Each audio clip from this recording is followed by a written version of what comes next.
আমি বললাম যে 4টার পরে আমরা র্যালি শুরু করব।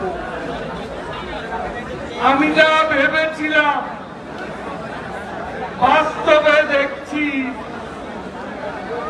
ভিন্ন এক দৃশ্য। সারা ঢাকা শহর বেলা 2টার পর থেকে মিছিলে মিছিলে ঢল নেমেছে। বাংলাদেশের রাজধানী ঢাকা,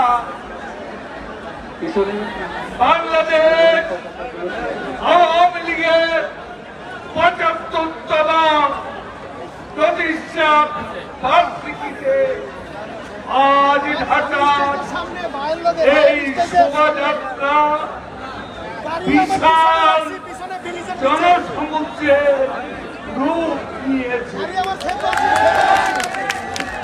নেত্রী আপনাদেরকে শুভেচ্ছা জানিয়েছে প্রতিষ্ঠা বার্ষিক উপলক্ষে। আমিও আপনাদের সকলকে শুভেচ্ছা জানাচ্ছি।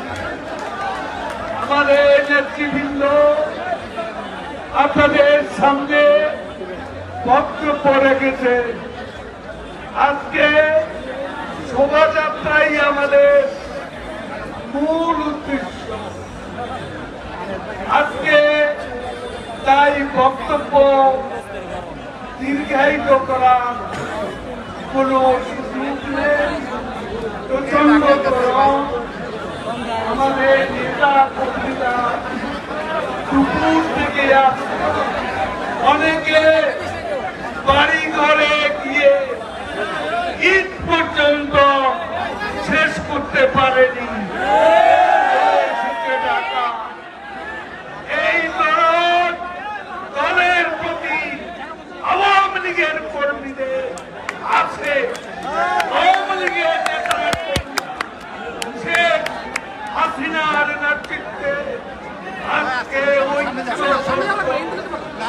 সংগঠিত সুশৃঙ্খল আমরা আজকে যারা আন্দোলনের হুমকি দিচ্ছে, আমি পরিষ্কার ভাবে বলতে চাই, আওয়ামী লীগ